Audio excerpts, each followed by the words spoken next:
Right. All right. So I'm very glad that Professor Jo Guldi has accepted the invitation to speak here today. Many of you will be familiar with her work, so I'll keep the introduction short.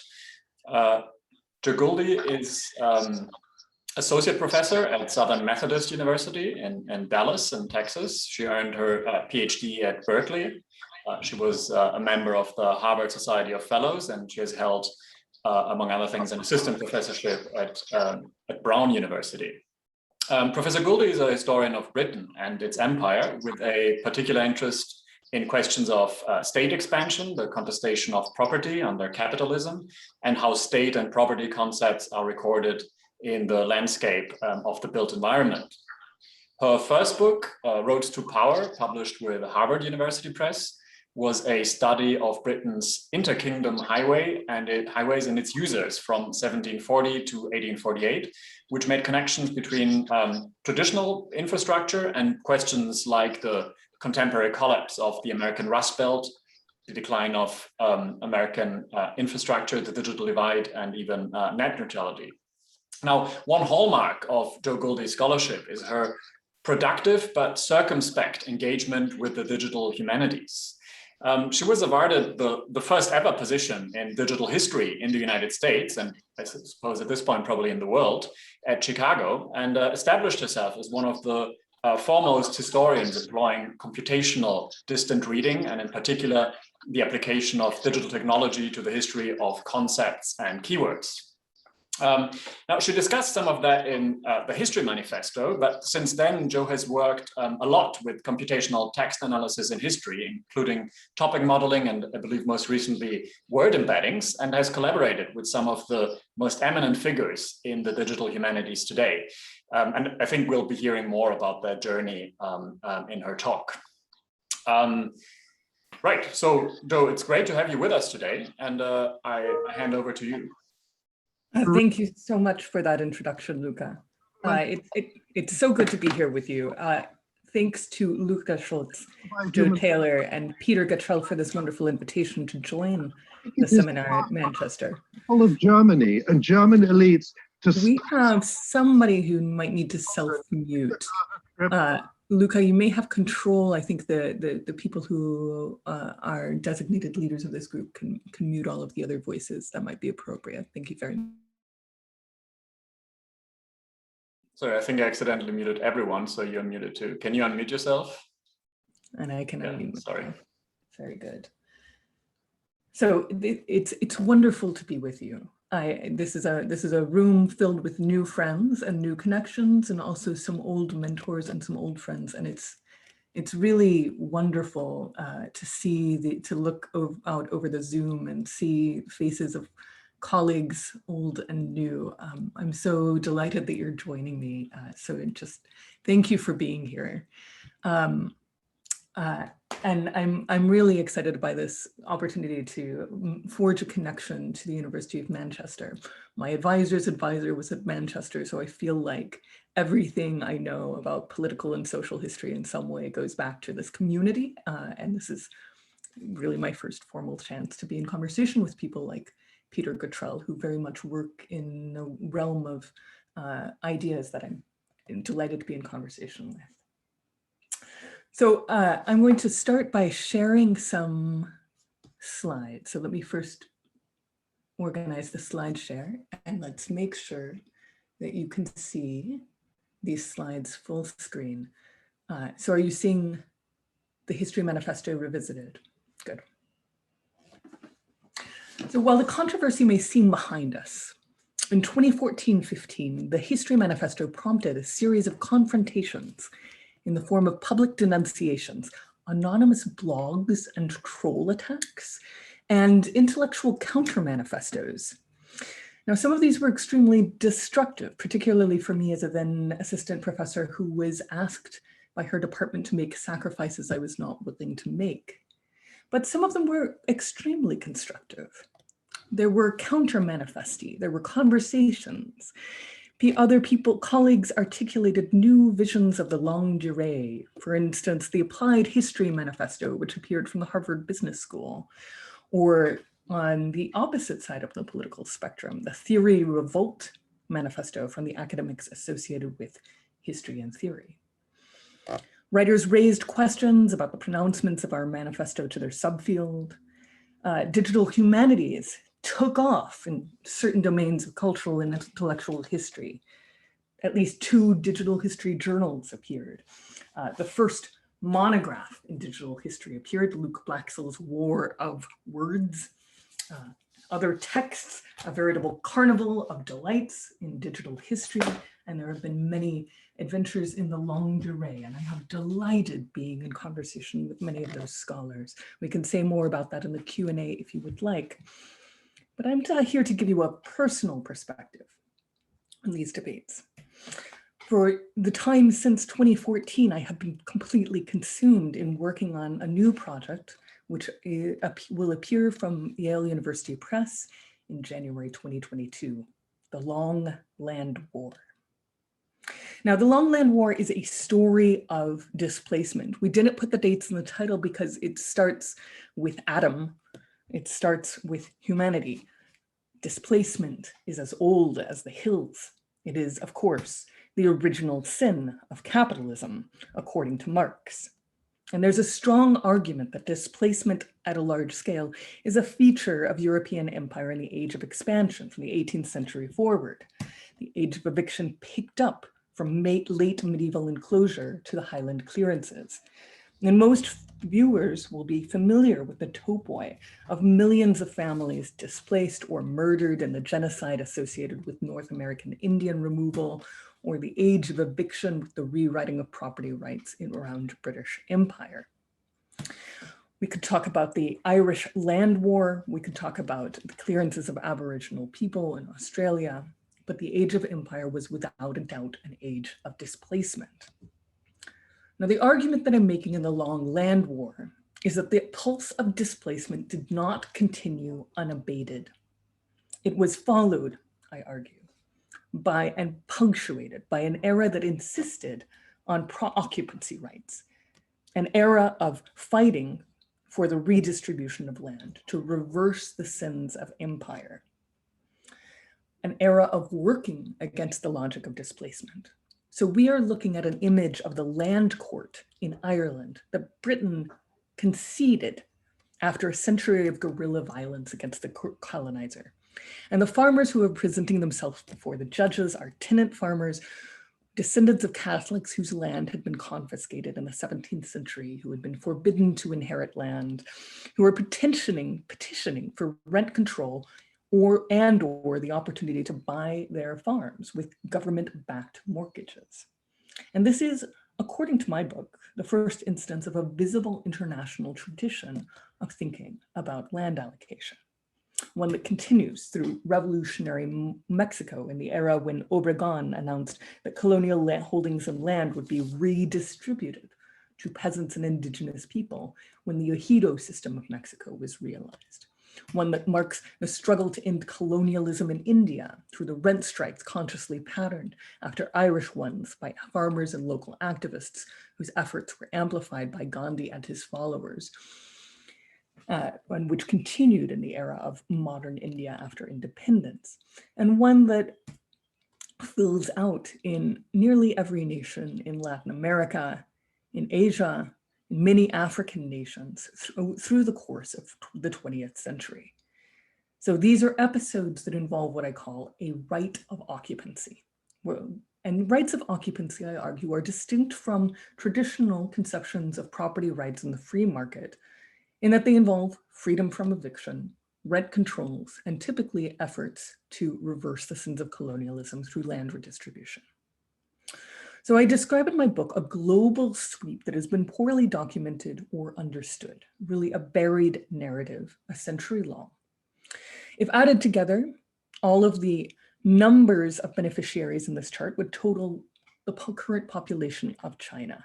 If added together, the area redistributed would be equivalent to all of India, including the Himalayas, that is to say, not just the arable land in India.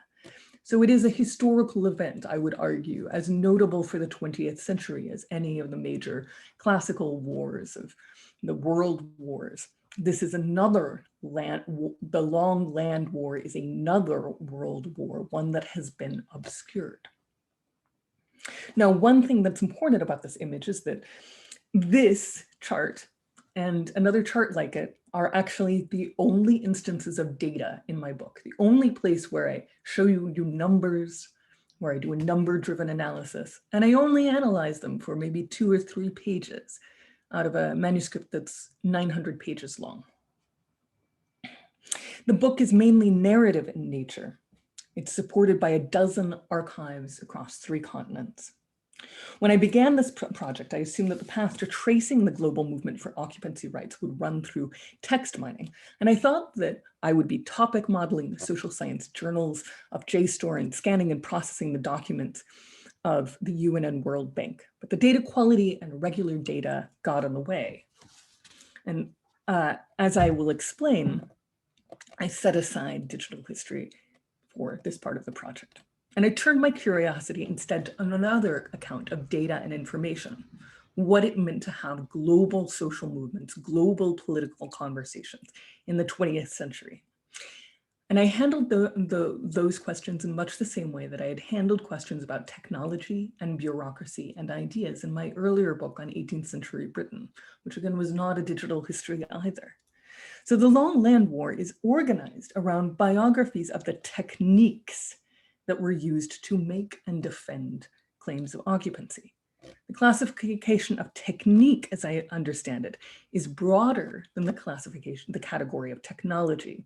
It would include marches as well as maps.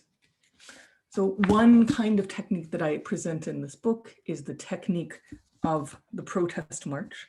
In Ireland, Britain, and India, large-scale protests for the turnover of land erupted against painful rents. They were public rallies for rethinking ownership rights. And some of the protests were brief. The marches of the land war in Ireland. Here's a banner. Here are the ex-servicemen protesting for luxury mansions, for requisitioning empty mansions to turn them over to squatters at the end of the Second World War. But some of the marches were very long in nature. Here is Vinoba Bhave, who is an acolyte of Gandhi, who marched for 25 years across India, often in the company of politicians such as Nehru, and visiting Europeans and travelers in order to protest for the farming rights of small farmers in India, to protest in favor of a voluntary redistribution of property. Bhave spent 25 years walking thousands of miles in defense of land ownership, drawing an international following and beginning an international conversation about what voluntary transfer of land would look like. Techniques look very different when mobilized for voluntary purposes and when institutionalized by states and international governments. From 1945 forward, one of the actors in occupancy rights was a kind of world government of land, an arm of the United Nations, that is the FAO, or the Food and Agriculture Organization, whose motto was is still fiat panis, let there be bread, but who was dedicated from 1945 to the prosecution of land rights, land ownership, small farms, and sustainable agriculture on behalf of post-colonial nations who were expected by the founders of the FAO to choose land reform as one of the first items of decolonization. Under the Director Generalship of North Dodd, an American veteran of the New Deal, the FAO began to draw upon Gandhian ideas of technology and small farming, drawing up a plan for how small-scale technology could make small farmers productive. And the technique in this photograph, which graced the cover of the New York Times Magazine in 1949 to accompany an article by North Dodd, is the long-handled hoe, which promised to make peasant farmers across Asia more efficient than the traditional short-handled hoe. And Dodd promised that manufacturing, distributing the means of manufacturing this hoe would create a galaxy of farmers turned manufacturers and tiny backyard factories, given sufficient international investments for a program of small farming linked to entrepreneurship. The FAO and its partners explored many such techniques for making small farmers sustainable. And another technique was the creation of finely detailed maps of soil. Here's one made by Bengali geographers in the 1950s in support of a land redistribution program there, but it served as an inspiration to international programs of soil mapping pursued by the FAO and UNESCO, which Paracelsus has documented. Such maps were devised to ensure when land was evenly divided, no farmer was given a plot of rock or sand while others were given loam. Another technique was bibliography. Research bibliographies consolidating the world's latest findings about agriculture, seeds, hydrology, soils, and political economy were commissioned and disseminated by the FAO to ministries of agriculture around the world, again with the aim of supporting small farmers and the division of land and the rights of occupancy. So these techniques are political and contested in the sense that each technique enshrined a set of values about property, wherein different definitions of individual proprietorship or productivity were installed. Until Eleanor Ostrom, the bibliographies circulated by the FAO reduplicated the prejudices of European empires, individual proprietorship, and productivity linked to productivity and improvement. They rarely acknowledged communal, indigenous, or traditional forms of land tenure. But there's a story of the evolution of that technique under the pressure of new forms of social science. Certain techniques enshrined free market and neoliberal values. For example, these handheld calculators, or the kurta, which was distributed to Indian farmers alongside pamphlets about marketing produce and the Green Revolution. This was a project of the American Ford Foundation. So it could be looked on as a neoliberal or American version of techniques distributed to small farmers to support a different version of property.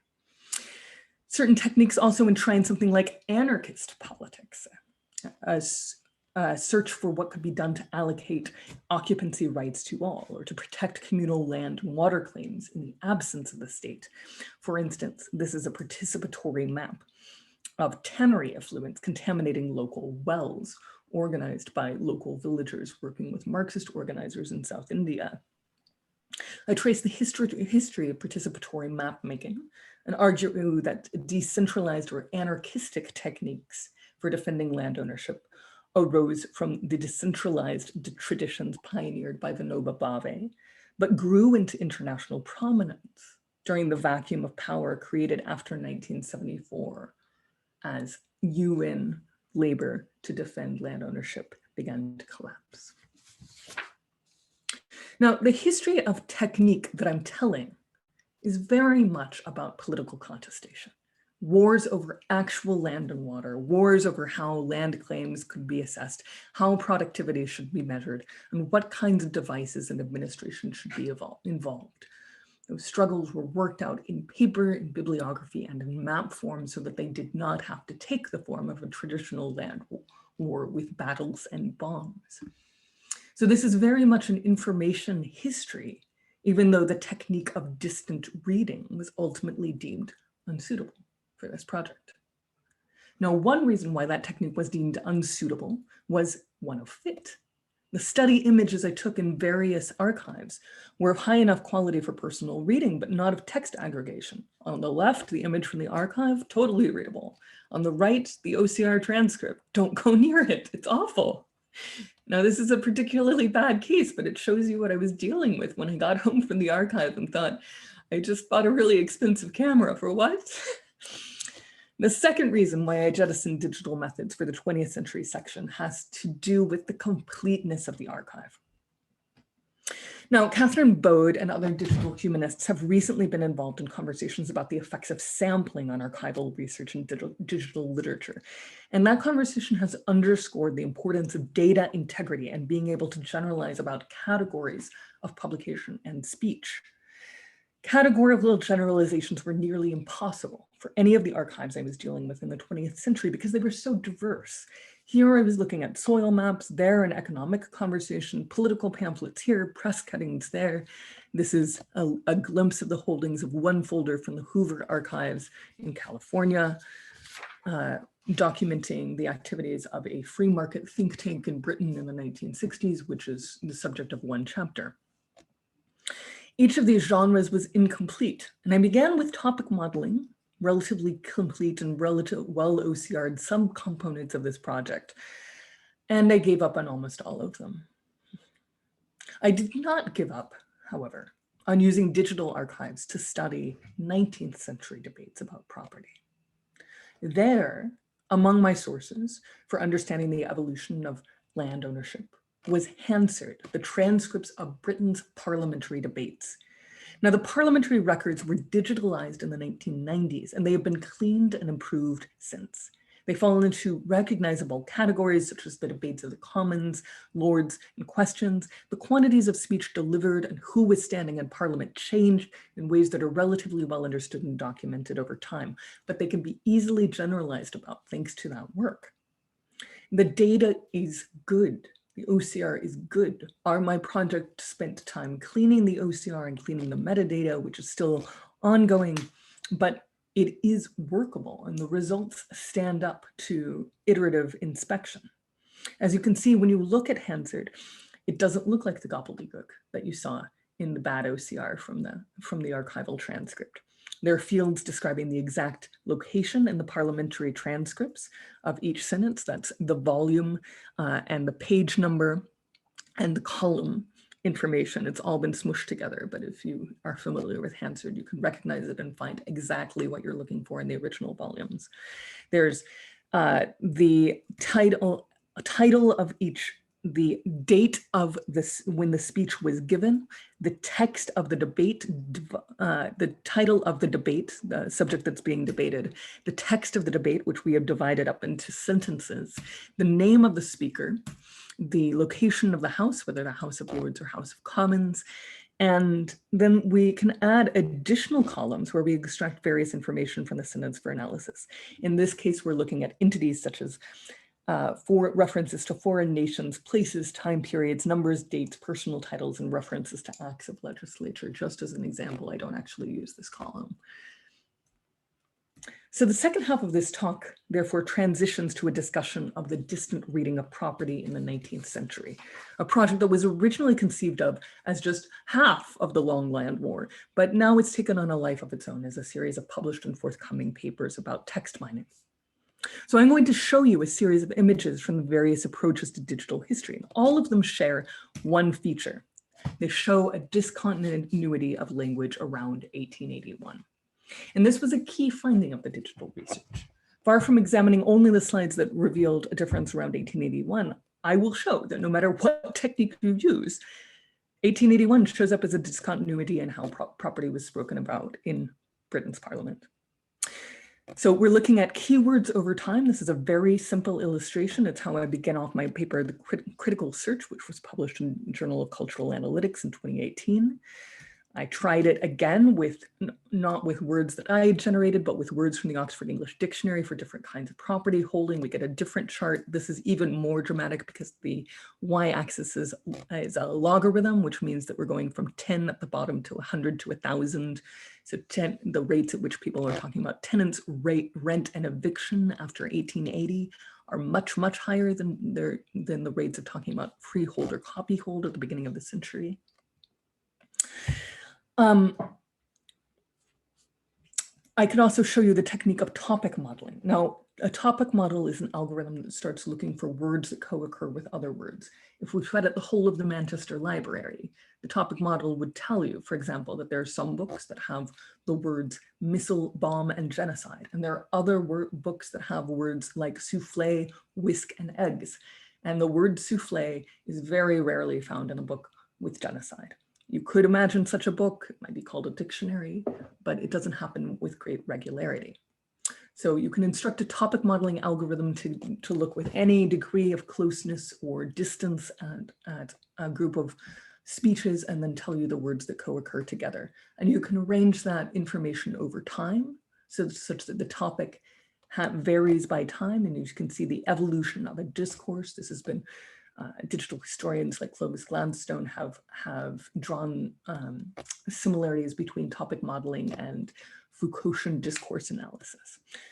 So I work out the principles of topic modeling for historical analysis in my technology and culture articles cited there, but I talk less about these topic models on property than I do in these other two articles that I've cited, but there is a radical discontinuity in 1880, 1890. I have highlighted the words, the new words in different colors, linking tithes and clergymen in blue, linking discourse of landlords and tenants and rent in light orange.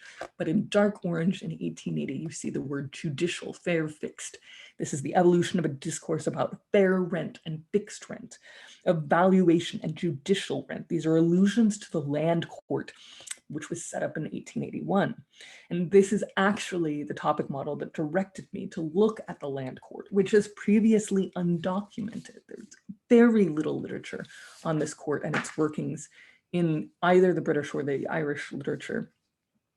Because of this topic model, I went to the archives in Dublin and Belfast, and the preliminary results are documented in these articles in Flux and Public Seminar. I could also show you the results of applying sentiment analysis. If you look at sentiment analysis and words that grammatically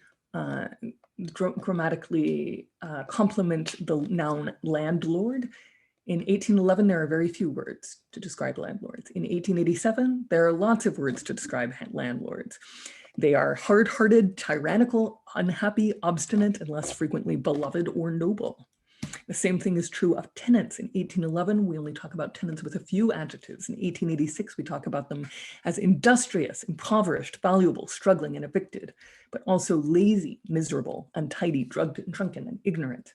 So we can see that this technique reveals the filling out of ideas and feelings in a discourse about the conflict of landlords and tenants over rent. As people in Parliament are talking about landlord-tenant relations, they're including a drama, an interpersonal drama in which these sentiment-laden words become appropriate. We could also, one feature of digital analysis is that the discourse of tenants' rights and rent shows up even with techniques meant to document overall the most important subject of debate in Hansard. So for example, here are grammatical triples, that is subject, verb, object compounds extracted using techniques from computational linguistics. And the most prominent ones of each decade have been counted and totaled, and we have filtered for ones that refer to the past, as marked by phrases such as in the past, or in a bygone era, or in another era. And we see an uptake in references to the past, and over the course of the century, fewer of them in 1810, more of them in 1900, correct for more speeches altogether in 1900, but still there's a big trend. And if we looked at these, we would see that most of these references discuss rights, a confirmation both of the thesis that history became increasingly powerful in political debates through the 19th century and of the Norman Yoke thesis. But it is also notable that from the 1870s, references to the rents paid in the past come to dominate as among the most important references made to the past in Parliament. People are talking about what in the past tenants paid a rent, paid too much rent, paid an excessive rent. We're not seeing all of the variations of how they said tenants pay rent, but we see this uptick. The same is true if we take all of those triples and filter them for references to the future, marked by phrases such as one day or in the future. Speculation about the future also became more important decade by decade, and future speculation also disproportionately favors discussions of the rights people will have in that future as politicians make prognostications and promises. But here again, there is a significant presence of prognostication around the future where the payment of rent will be structured in a new way. In the future, tenants will be entitled to compensation for their improvements. We might add, tenants will have a right to compensation for improvement. Tenants will have a right to a static rent. Tenants will have power. Rent will be paid in the future in the following way. Here again, 1880 is marked by a particular discontinuity. So as we've seen, 1881 appears again and again as a moment of a major discontinuity in the language by which terms of property and rights in general were debated in Parliament. 1881 is the date of the Irish Land Act, which installed the first modern rent control and land reform designed to reverse the sins of empire by granting occupancy rights. Now, 1881 is not held up in the existent literature as a major date for property.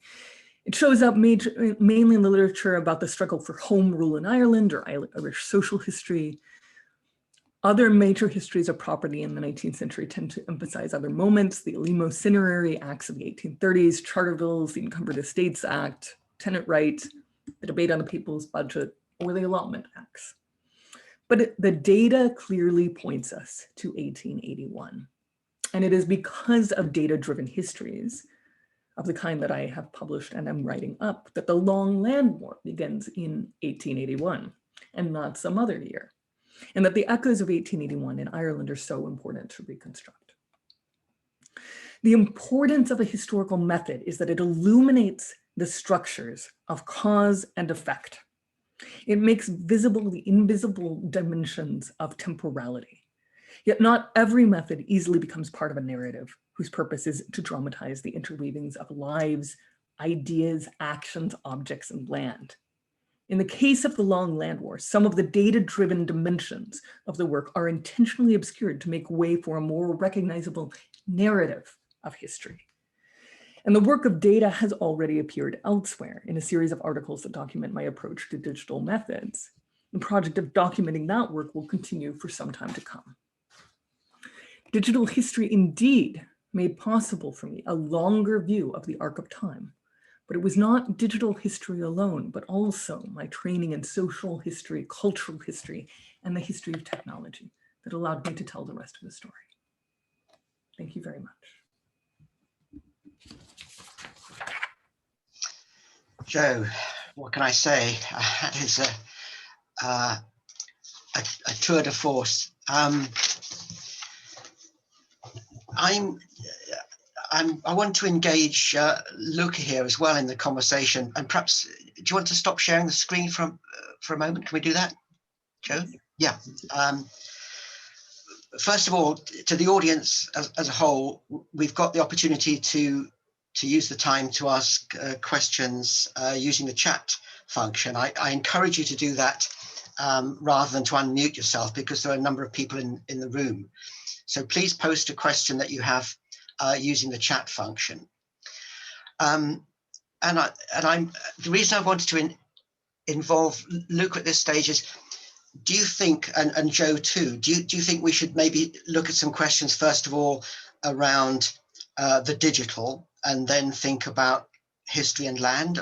Would that work for you, Joe, if we did it that way? That sounds great to me, Peter. Thank you. So let me first of all invite questions around the digital. I mean, my head is spinning because I'm beginning to think, I think of Hansard, and then I think of all the other stuff that I encounter, which is remote or removed from Hansard. You know, the stuff that I'm working on at the moment is UNHCR material, rather like the stuff that you found in Hoover. And I just, you know, my mind boggles at the opportunities and also the challenges of trying to mine that in the way that you do with Hansard. On the other hand, I then think of the kind of corpus of work that you associate, say, with the writings of key figures in these debates, Marx, Lenin. I mean, there is an enormous amount of text that would lend itself, I think, to mining in the way that I don't think has necessarily happened. So anyway, I've got a lot more I want to say, but I'm going to shut up and see if anyone else wants to come in. I mean, Luca, you may want to come in at this stage. Yeah, I mean, I've loads of questions, but I mean, maybe one thing that I would be, maybe to start maybe with the general questions about the methods. One thing that I would be curious to hear more on, Joe, is that, and I know that a lot of the most innovative or most thorough distant reading work, right, the kind of text mining, to me it seems that a lot of that actually happens more in literary studies rather than among historians. So I'd be interested in what your experience in engaging with those scholars and kind of importing that into history. Yeah, what do you experience with that? So that's absolutely right, Luca. the discipline of literature is about 10 years ahead of the discipline of history at this point. So if you pick up PMLA or any of the other major publications in the literary field today, there's at least one digital history publication in every journal. They often have special issues that are entirely digital history based. And some very significant proportion of the new hires are hires in digital literary studies. And the same is true in the other social sciences. So if you look in political science, there's beautiful publications, major conferences, journals, and so on.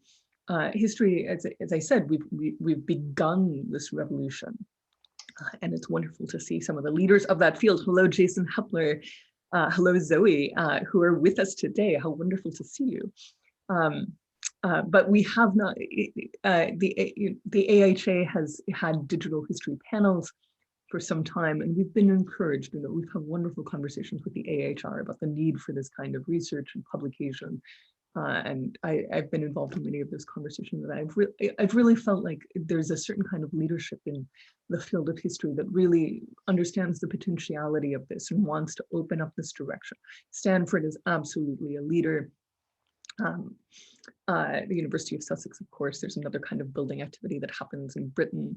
The Scandinavian and Nordic countries also have wonderful initiatives. Luxembourg has emerged as a center.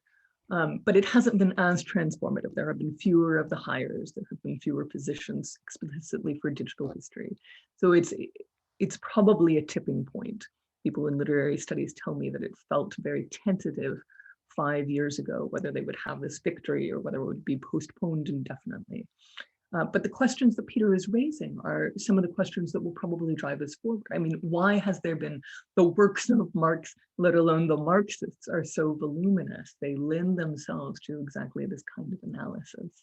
I think one of the questions is how we convert the questions of literary studies into questions about temporality. Now, people like Ted Underwood and Ben Schmidt have been trying, and Lincoln Mullen have been trying to nose us gradually towards that question of how do you find an event or a discontinuity. This is also something that's very important to me, as you understand from this talk, and my insistence on 1881. We actually can use these techniques to discern historic events. But I think more work needs to be done on that frontier. More work needs to be done wedding these techniques to conceptual history, to the ideas of people like Koselleck.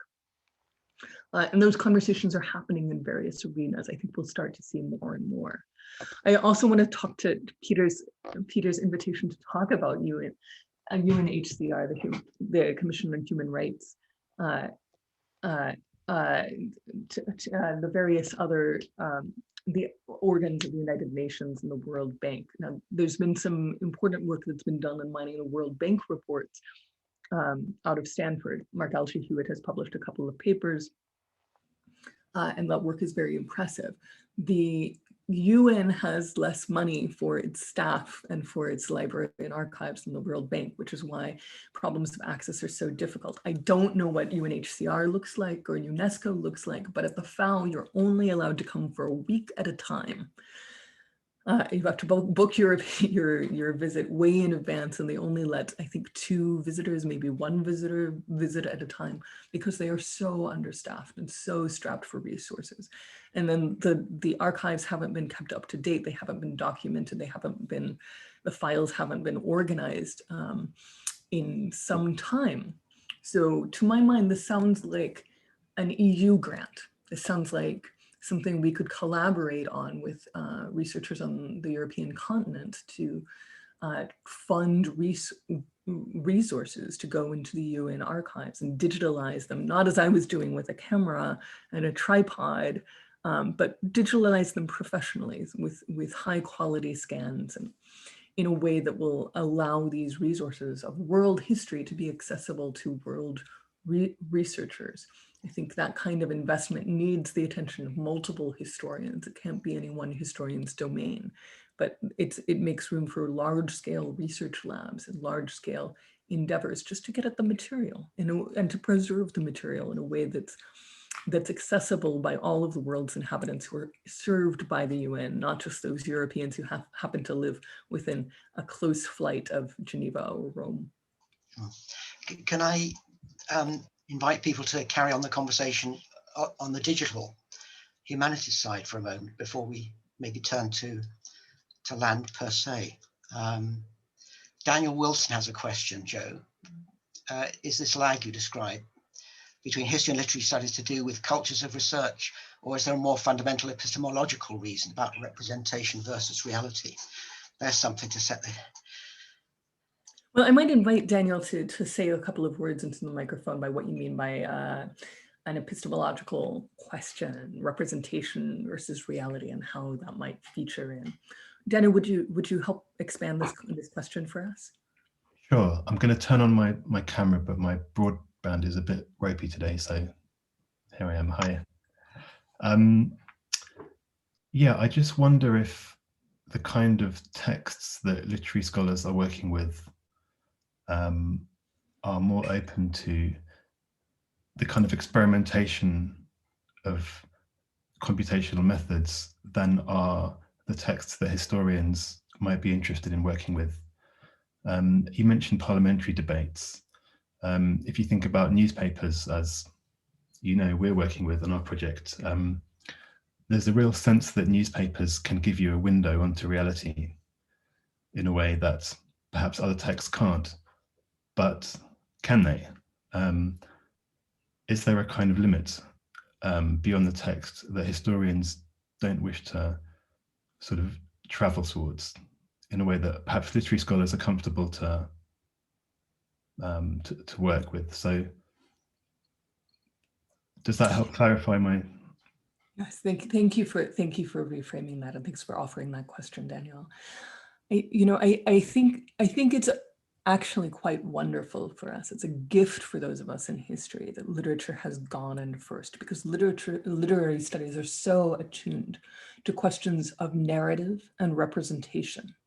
So if you think about some of the early work that was being done 10 years ago with understanding how women were talked about by female authors in the 19th century and by how men were talked about, that opened up what has been proved an enduring conversation about parity and equity and prejudice and bias in 19th century novels and how we can generalize about that. Which people like Andrew Piper and Richard Jean So have really brought into fruition. Now, those conversations, I think all of the historians in the room are squinting right now, because every historian recognizes that kind of material as the material of cultural history. As soon as we start talking about how the entrance of women into professional publication changed ideas or changed representations of women, we've gone into a domain where historians care a great deal about being able to aggregate information and to find turning points. So in a sense, and this is something that I'm preparing to say in a review essay that I hope will be published in a major journal in our field, and there's a sense in which those representations, people like Ted Underwood and Andrew Piper have already been doing cultural history over the longue-duree. They aren't professional historians, and there are one or two quibbling things that I think, they really need to read some more historical theory, or we really need some theorists of history or actual historians to do the work, because there's a sensitivity to time, causality, periodization, these questions of how the information about time is organized that gets a little muddied, I think, when the literary scholars do it. But they've already made discoveries using these techniques, which are of interest to us, which would count as works of cultural history in our domain. And the same with newspapers. I mean, we have, so we already have these beautiful studies of the transmission of sermons and biblical texts, and the reception of individual speeches and how that evolves over time. Those questions of evolution and dissemination are also historical questions. Now, a historian might be tempted to generalize even further, perhaps not so much in the direction of book history, in which so much of this work has gone under folks like Ryan Cordell, which is very useful as a foundation for us, but maybe more in the direction of concepts and social mimicry How do we see the work of social mimesis and representation as a cultural force? How can we make sense of that given the backdrop of the rest of history, the backdrop of everything that's happening on a global stage to newspapers? I think those would be the questions that historians would add to what literary scholars are already doing. But it will definitely be building upon all of the advances and the use of techniques to investigate representation that's been made by scholars in the literary field. I see a hand raised by, is it Merve? Could you introduce yourself, please? Hi, thank you for the great talk. So my name is Marva and I'm a grad student at the history department at Stanford University. And I'm working a lot with the various groups in the age, like Center for Spatial and Textual Analysis, SESTA. And we've been doing a workshop series internally at SESTA about sort of understanding each other's research and approaches, like including like talking across fields like classics, history, literature, Lit Lab, obviously mentioned Mark L.G. Hubbard.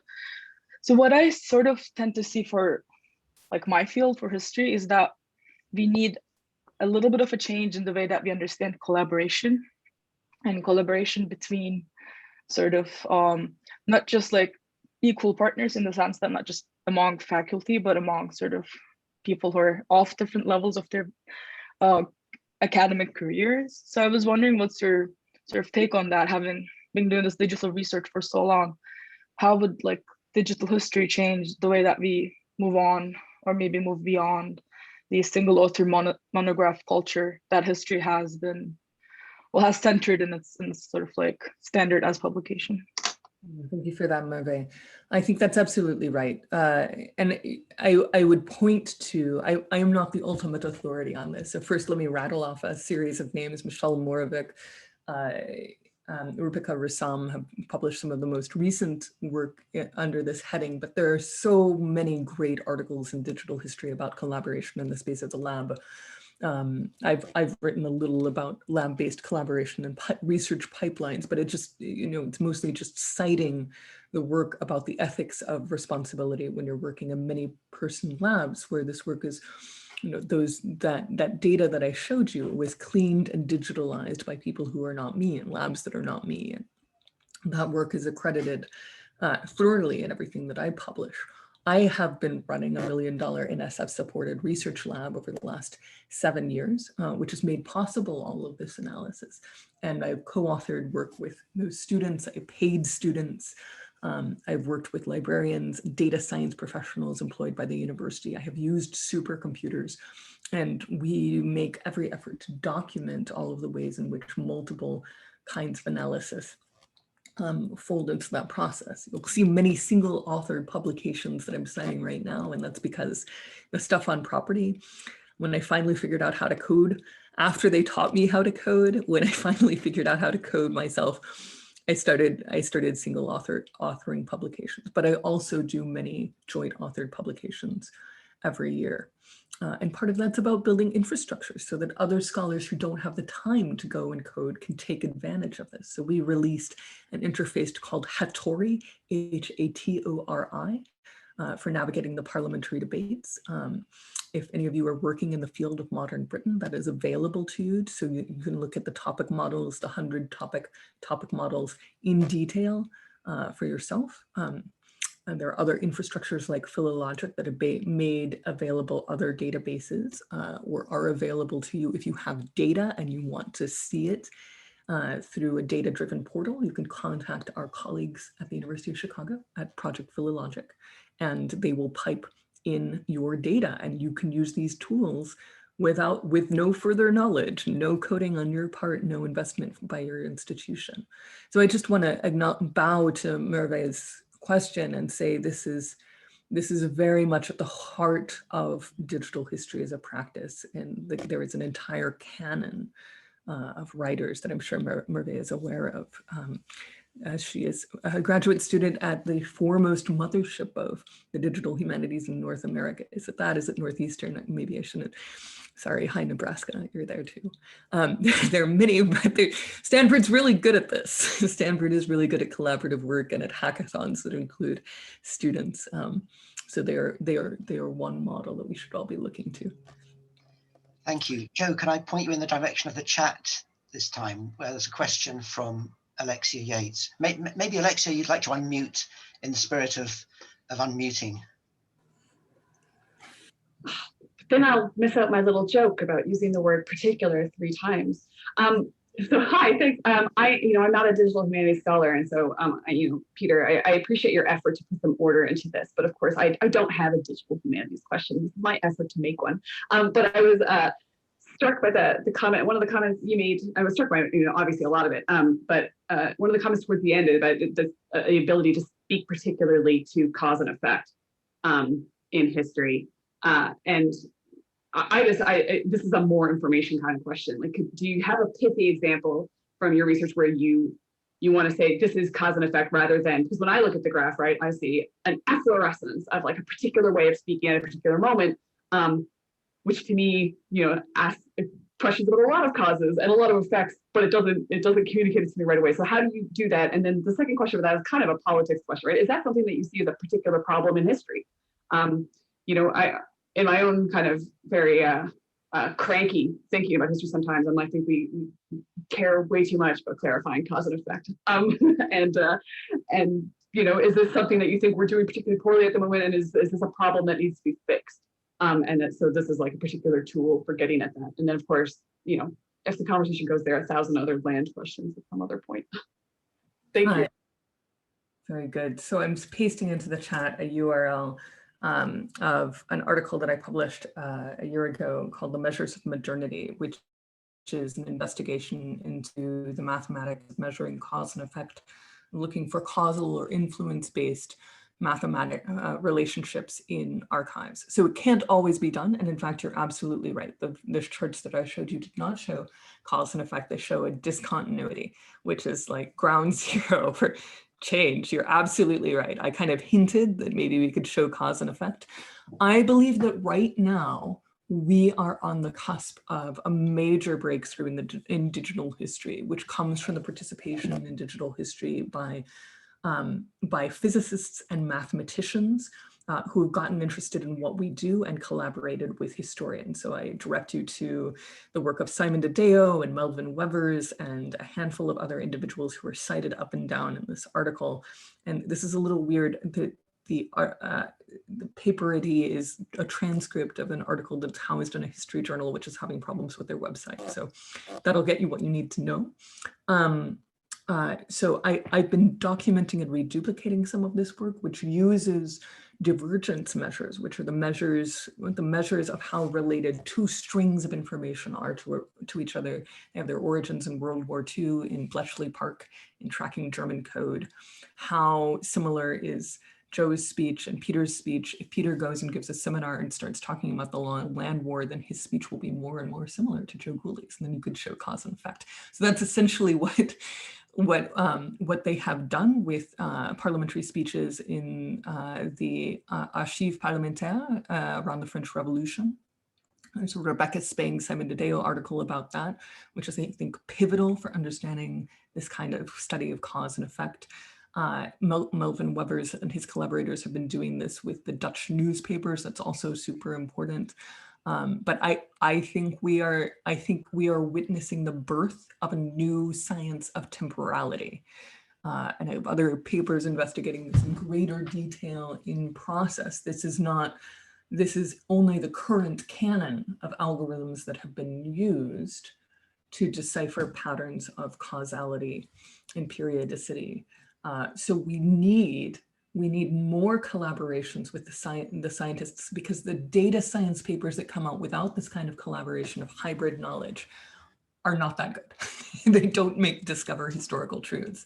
But when the historian and the mathematician go into a room and drink heavily for a month, then out comes these amazing tools. And they, to my mind, they really do look like discoveries of new tools that allow us to find causal relationships, questions at the heart of history. This is worth observing, and it's worth, if you get serious about digital history, they have given us tools that anyone can use who has an archive. But then if you get serious about digital history, forging new methods, it's worth replicating this, perhaps reaching out to one of those quantitative scholars who have proved to be good listeners for history, and working in such a hybrid lab in order to create new kinds of knowledge.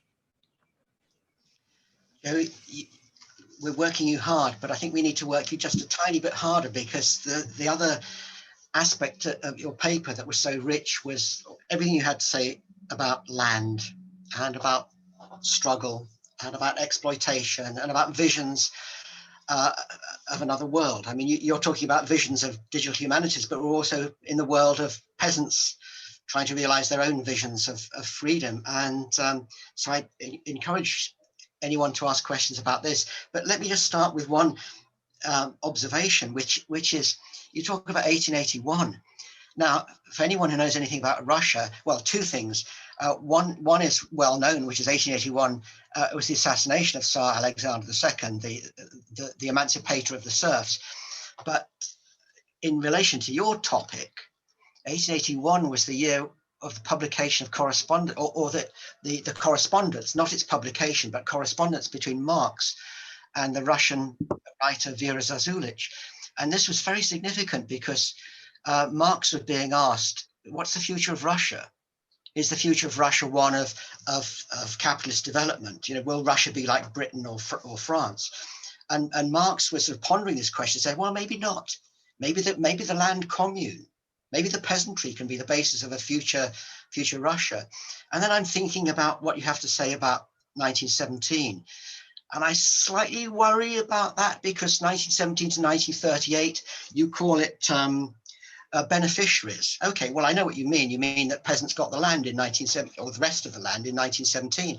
But by 1938, you know, there's 10 years of collectivization. Peasants are kind of, I don't think many peasants would think of themselves as beneficiaries.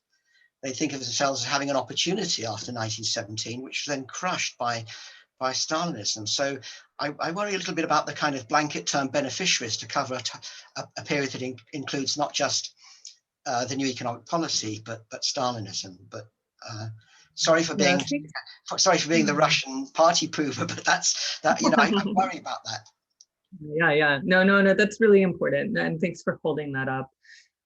Mexico is important to my story because when we get to the FAO, and the FAO says what the FAO is doing, and the FAO is founded mostly by Britons and Americans, they say Ireland, Mexico. They don't say Russia, China, because those tensions are already in evidence. So this was a really different, like these Cold War polarities of Marx, around Marx, are very difficult to navigate in the whole course of telling the story of the long land war, because are you really just telling the story of seizure of land and then counter reactions?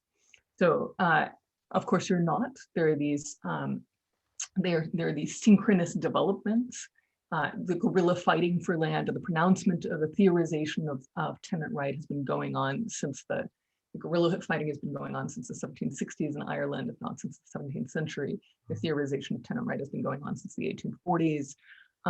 So there's an independent imperial British conversation about land rights that's been going on, and there's back and forth between Ireland and India, and a lot of theories exchanged. But of course, Marxism is happening just across the channel.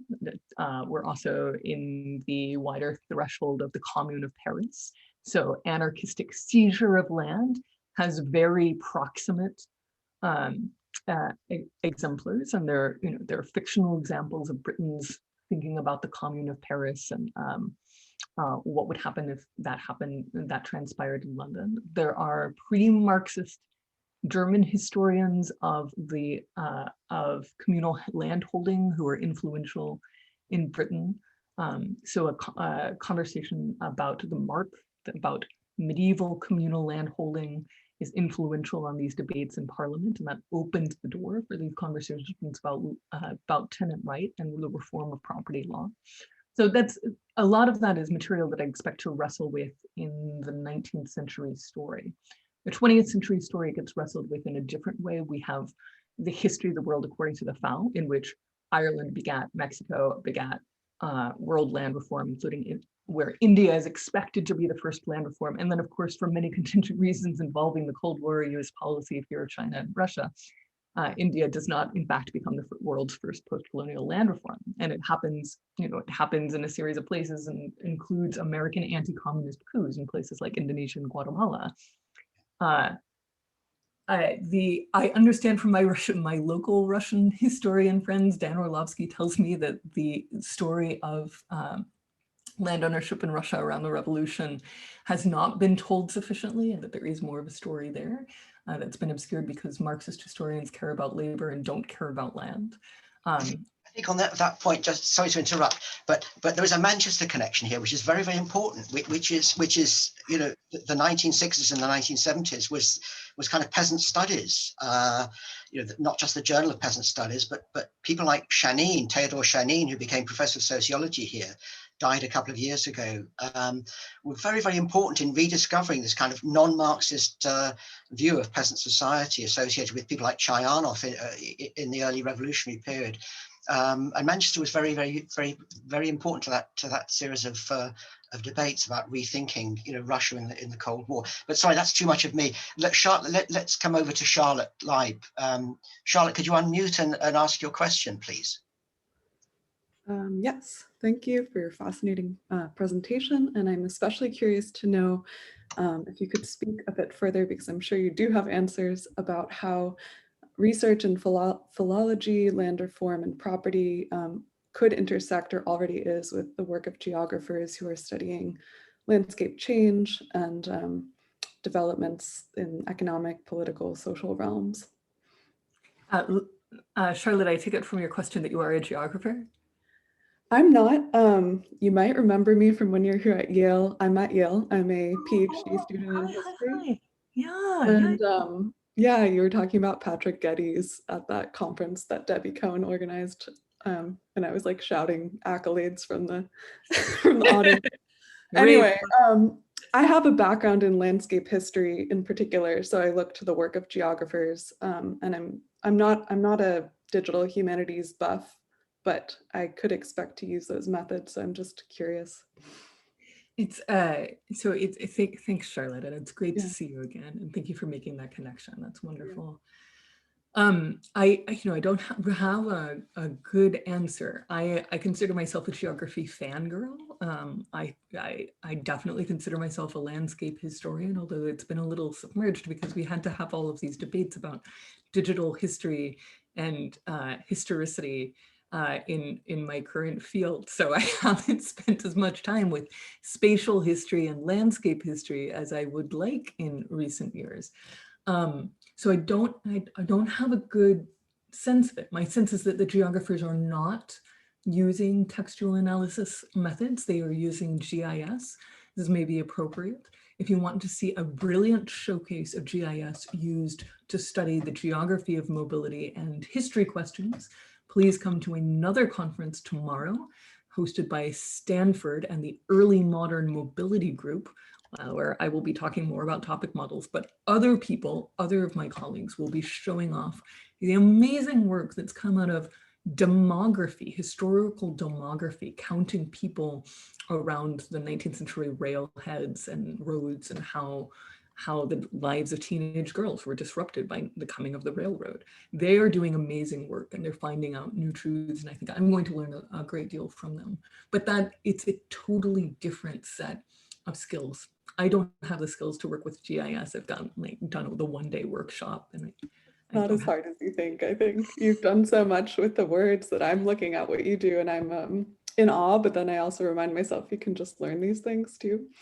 But I think it's interesting, though, just if I could interject about the structure of how we learn to use these tools as a current PhD student.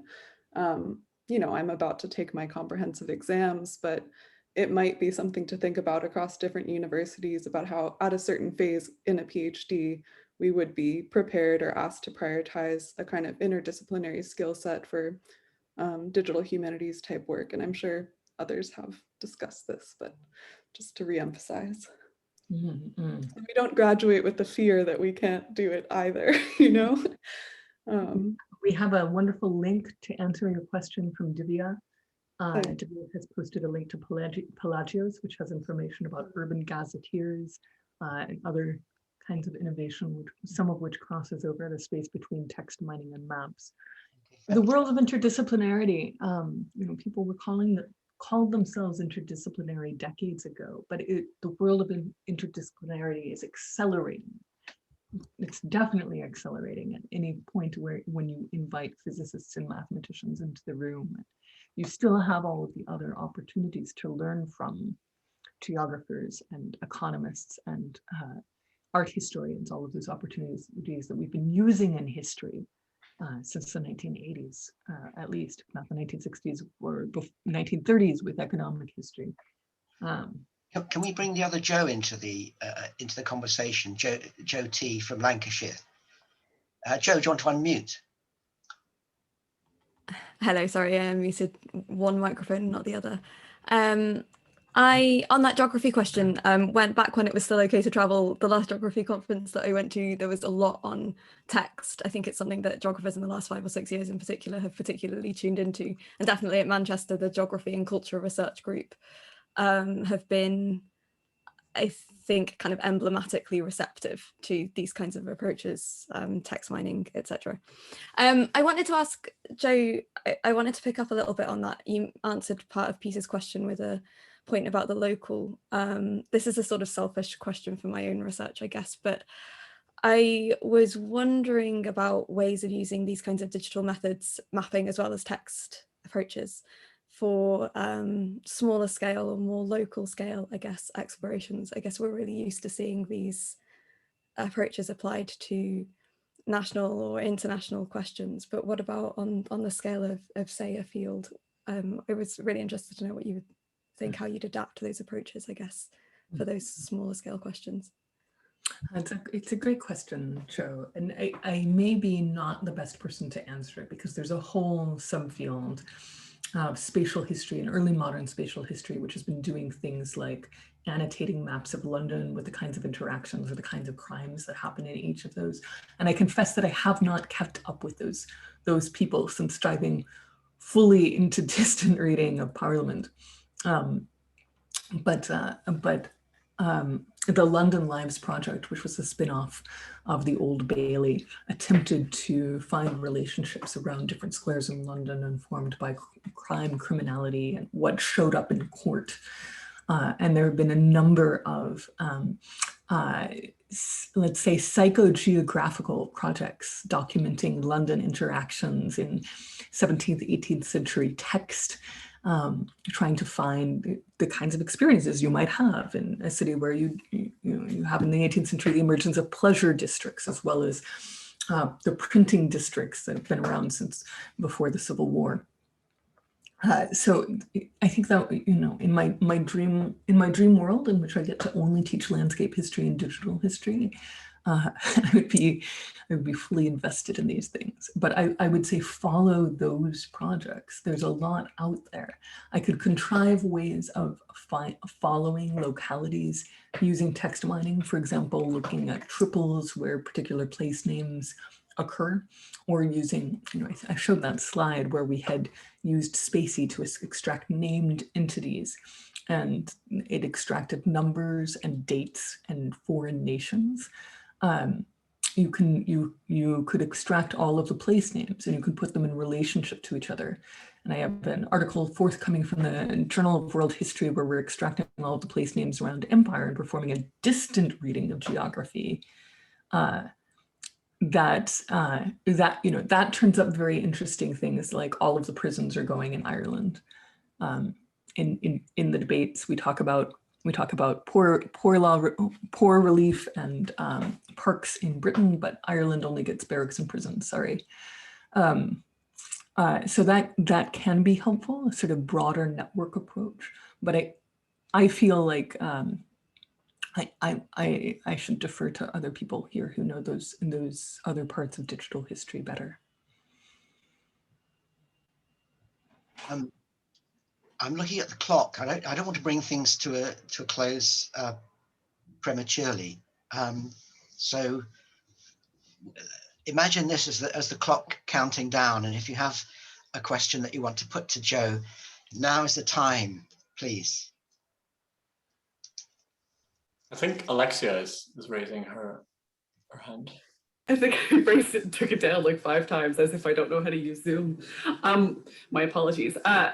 Sorry. Yeah, so I actually hilariously have now ended up with something maybe more like digital questions. I don't know. But I just want to is there, again, these are really naive. I mean, what should we conclude, if anything, from kind of your own, and I find your kind of intellectual journey with this project really interesting, right? That you started out anticipating one method, had to turn to another. And then, you know, sort of what we end up with is a story of like kind of your 20th century story, which is really a story of kind of subaltern protest, right? You're replacing this kind of age of eviction and dispossession with kind of the occupancy side, right? The struggle for fixity, the struggle to remain in place, and kind of capturing kind of that kind of side of the agency of that story. So that story being the one that kind of the method was unsuited for, possibly only because the materials you have to work with aren't where they need to be, or maybe not.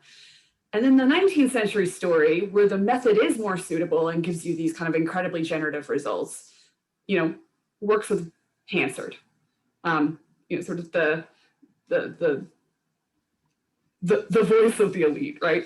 You know, I mean, I mean, is there anything to conclude from that? And is there, you know, what are sort of I was thinking initially, I think that's more of a digital question. Initially, as you were talking, I was thinking a little bit more about sort of just the notion of kind of distant reading, when the movements that you're talking about in the 20th century are so much about kind of closeness, intimacy, embeddedness, fixity, and sort of whether there's even kind of a disjunct there, which might also contribute to kind of a difficulty with the method in attempting to approach that kind of political sphere with this kind of, I don't know, distant gaze. And so maybe just like a little bit more about your thoughts on that. And I'll save my land questions. I'm going to send you something in an email. Fantastic. Thanks, Alexia. Alexia ran a David Graeber reading group while we were both postdocs at Harvard, in which she was finalizing her wonderful book about land in France, and we were exchanging all of these ideas. And it's so, she ran a land history conference. It's so wonderful to be back in touch. And yes, I think you are right.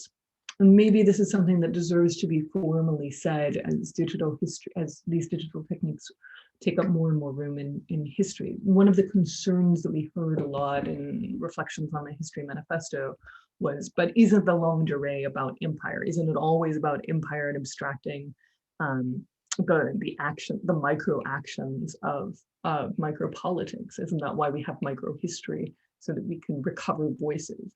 And the argument that we wanted to make was, well, yes, but maybe we can, now that we know that the histories of women and working class people are important, we can weave them back into a longer perspective on history, which would then help to illuminate these burning questions like climate change and global inequality in a new way. So if you like, I'm using the longue-duree for those purposes. I'm explicitly opening with climate change and closing with climate change. Talking about climate refugees and the questions of settlement, talking about global inequality and the long land war. But as I say, it's not really a data-driven book. And so is there data-driven evidence? Well, I was initially very sanguine about one of my archives, which was an archive of peasant-produced documents from the participatory mapping movement since the 1960s. About digitalizing that and using that for text mining. And I have not gone there because it turned out to be way more important to turn it into the longue-duree. So there might be peasant-produced archives in the 20th century that are text mineable that would allow you to make discoveries. But first we have to get the basic methods of digital history refined so that we can trust them. And we're not using Parliament because it's the only database of this scale. One of the reasons for using Parliament for digital history work is the process of validation, of truth-proofing it. Because Hansard has been read by generations. Hundreds of historians have read Hansard. We more or less know what happened in Britain in the 19th century. So the topic model, you feed the topic model, you feed any algorithm Hansard, and it comes back with something totally unrecognizable, then probably the digital history is broken. And that's not what happened. We fed Hansard to the algorithms and the topic models, and what comes out looks 90% like a textbook version of 19th century British history with an addition there, and then like another episode that we missed and this historical event that we didn't see. And then you can zoom in into detail. You say, what is this thing about valuation of the land court in the 1880s? Oh, there's a whole thing there. And then to really understand it, it turns out you need to go to the archives. If you want to find the peasants involved, you definitely need to go to the archives. So I think of the work in Parliament principally as a methodological inquiry, which is supposed to bring back this larger picture of set of tools, which then could be used with peasant voices, subaltern voices, feminist history of the kind Michelle Moravec is doing with feminist pamphlets from the 1970s. And it's not, it's also not the perfect tool for everything. So Richard Jean So, in his book on redlining, a distant reading of literature, the literature of the age of redlining in America, he has the Random House archive of novels, and only 10% of the novels are published by people of color. And so he does all of this work to understand what white authors are saying about people of color. And then he gets to the novels written by people of color, almost all of which were commissioned by Toni Morrison when she was an editor at Random House. Like, they just didn't have novels by people of color before or after Toni Morrison. He gets to those novels and there are 60 of them. And he's like, we should read these the old fashioned way. And that's exactly what he does. And I think that's, that's a model of using longue-duree history with questions about the reverence for subaltern voices and oppression in the archive. Distant reading is really good for digesting masses of text. It's really good for pattern recognition. So maybe use it for white voices talking about people of color, and not for the few materials left behind if you've got a really narrow archive. And then again, maybe there are some reservoirs of women's voices or peasant voices which are large enough that they merit distant reading. So these are absolutely the crucial questions for the field moving forward. So I'm so grateful to Alexia for framing them so well. Yeah, this is, that's the sort of thing that in a digital history conference, we would make room to sit down and write a white paper about. So we should look for the opportunity. I'm going to wrap things up, but Joe, you have one small task to complete, which is to answer Charlotte's question about the name of the author you just mentioned. Richard Jean So. Okay. So is S-O. Richard Jean So is a digital literary scholar at McGill University, where he works closely with the Journal of Cultural Analytics. My general advice for anybody who wants to know about methods in digital history or digital literature, or digital geography, or anything else is read the Journal of Cultural Analytics. Read the Journal of Cultural Analytics. They are publishing all of the best methodology, and it's so good. They need more historians, of course. They always need more historians, but yeah, Joe, that's a very good kind of what is the word, invocation or kind of instruction to end on, and I want to reiterate thanks to Joe T and Luca for helping to make this possible, and to the audience for listening and questions and so forth. But above all, to Joe for being really generous, wide-ranging, but also generous with her time. Someone who's got another event tomorrow and probably another event the day after tomorrow. So thanks for sparing the time to engage with us this afternoon or this morning, wherever you may be. If you stay in the room for a moment or two, would you, Joe? Whilst other people leave. I mean, Luca and Joe T stay in as well, but thanks everybody. Thank you. Thank you so much, everybody. Please stay in touch.